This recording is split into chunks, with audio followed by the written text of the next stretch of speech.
بسم اللہ الرحمن الرحیم۔ السلام علیکم۔ دعا کی قبولیت کے ایسے کلمات جو ہمارے آقا حضرت محمد مصطفیٰ صلی اللہ علیہ وآلہ وسلم نے بتائے ہیں۔ حضرت ابو سعید سے روایت ہے کہ آپ صلی اللہ علیہ وآلہ وسلم نے فرمایا کہ ایک مرتبہ حضرت موسیٰ علیہ السلام اللہ پاک سے درخواست کی کہ اے اللہ پاک مجھے کوئی ایسی چیز بتائیں جس کے ذریعے میں آپ کو پکاروں اور میری ہر دعا فوراً قبول ہو جائے۔ تو اللہ پاک نے حضرت موسیٰ علیہ السلام کو جواب دیا کہ اے موسیٰ لا الہ الا اللہ پڑھ لیا کرو۔ حضرت موسیٰ علیہ السلام نے کہا یا اللہ پاک اس کلمے کو تو تیرے سارے ہی بندے پڑھتے ہیں، میں تجھ سے ایسی چیز مانگتا ہوں جو صرف میں ہی ادا کروں۔ اللہ پاک نے جواب دیا اے موسیٰ تم لا الہ الا اللہ کو معمولی مت سمجھو، ہلکا مت سمجھو۔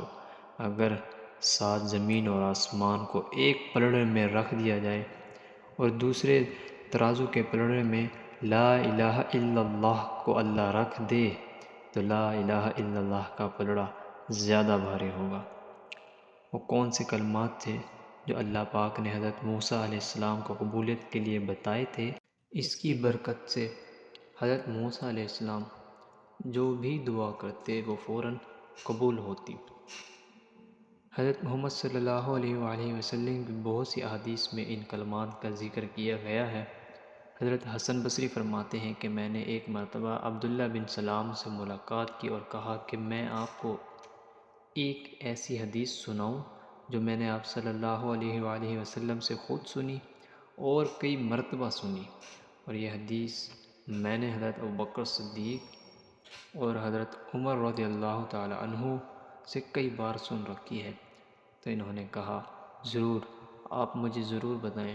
جب انہوں نے یہ کلمات سنے تو پکار اٹھے کہ خدا کی قسم میرے ماں باپ نبی اکرم صلی اللہ علیہ وآلہ وسلم پر قربان ہو جائیں، یہ کلمات تو ہیں جو اللہ پاک نے حضرت موسیٰ علیہ السلام کو عطا کیے تھے، یہ وہ کلمات ہیں۔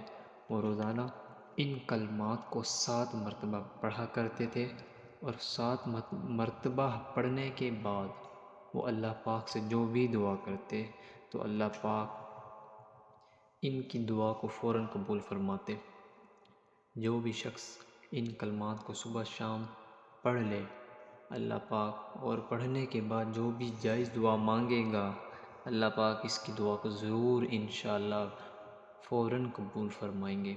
ہمارے آقا دو جہاں حضرت محمد مصطفیٰ خاتم النبیین صلی اللہ علیہ وآلہ وسلم نے دعا کو عبادت کی روح بتایا ہے، اور انسان کی فطرت ہے کہ جب وہ مشکل اور پریشان ہو تو وہ اللہ تعالیٰ کو دعا کے ذریعے ہی پکارتا ہے۔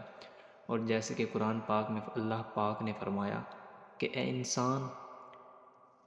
انسان کو جب تکلیف پہنچتی ہے تو اپنے رب کی طرف رجوع کرتا ہے اور دل سے اس کی طرف مائل ہوتا ہے۔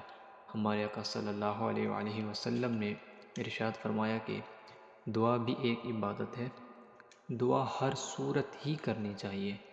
اللہ تعالیٰ پر مکمل یقین اور اعتقاد کے ساتھ اپنی پریشانی یا حاجت بیان کرنی چاہیے کہ صرف اللہ ہی ہماری تمام تر پریشانیوں کو دور کر سکتا ہے اور حاجات کو پورا فرما سکتا ہے۔